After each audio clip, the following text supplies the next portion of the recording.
Hello my friends, welcome back to my channel. Lesson today how to fix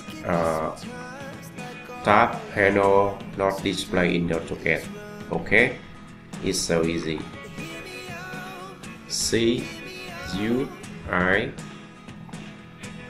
click. Okay, set up as here. Roll AutoCAD. Open. Low. Glow. Okay,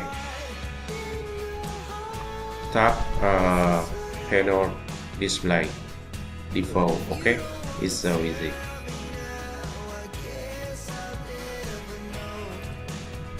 Thank you for watching. See you next video tutorial.